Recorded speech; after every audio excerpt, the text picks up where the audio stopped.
તરફ કેન્દ્ર સરકારના પર્યાવરણ અને વન મંત્રાલયે દિલ્હીથી ગુજરાત સુધી ફેલાયેલી અરવલ્લી પર્વતમાળાના સંરક્ષણ માટે એક ઐતિહાસિક અને મોટો નિર્ણય લીધો છે।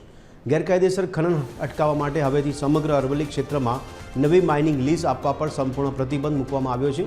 દિલ્હી, હરિયાણા, રાજસ્થાન અને ગુજરાતમાં ફેલાયેલી આ પર્વતમાળામાં હવે કોઈ નવી ખાણોને મંજૂરી નહીં મળે। ICFREને સમગ્ર વિસ્તાર માટે સસ્ટેનેબલ માઇનિંગ મેનેજમેન્ટ પ્લાન તૈયાર કરવા અને વધુ સંવેદનશીલ વિસ્તારોની ઓળખ કરવા સૂચના અપાઈ છે। જે ખાણો હાલમાં ચાલુ છે તેમને સુપ્રીમ કોર્ટના આદેશો અને પર્યાવરણીય નિયમોનું ચુસ્ત પાલન કરવું પડશે તેવી જાણકારી આપવામાં આવી છે। आज अंगे વધુ विगत આપી રહ્યા છે हमारा संवाददाता वैभव श्रीवास्तव। वैभव, बताइए कौन सी गाइडलाइन बताई गई है अरवली के लिए?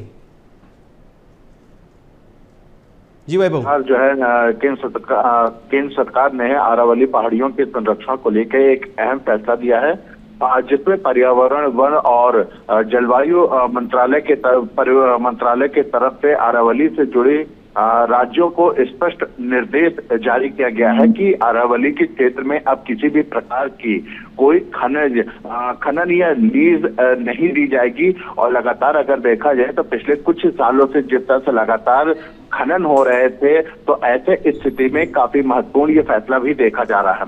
साथ ही साथ अगर देखा जाए तो ये प्रतिबंध गुजरात लेकर दिल्ली तक फैली हुई है। अरावली की पहाड़ी श्रृंखला ये काफी महत्वपूर्ण भी माना जाता है।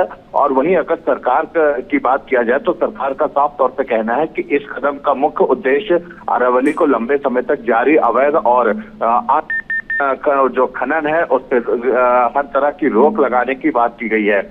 साथ ही साथ अरावली पहाड़ियों को एक सतर्क और प्रगति की बात की जाए आकृति के रूप में संरक्षित रखने का फैसला भी लिया गया है। अगर देखा जाए जिस तरह से लगातार जो खनन हो रहे थे और खासकर अगर देखा जाए तो दिल्ली राजस्थान में, दिल्ली और हरियाणा में खनन हर पूरी तरह से बैन है। तो ऐसे स्थिति में गुजरात से क्योंकि अरावली की पहाड़ी शुरू होती है, तो ऐसे स्थिति में ये जाना जा रहा है कि क्या गुजरात में खनन होता है।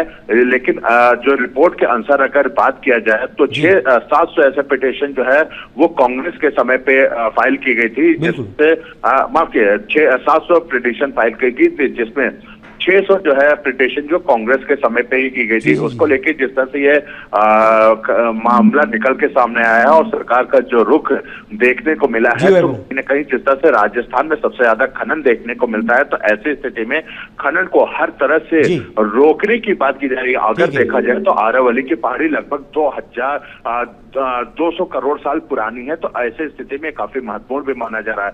जी वैभव, तो 670 किलोमीटर की वैभव शुक्रिया जानकारी देने के लिए।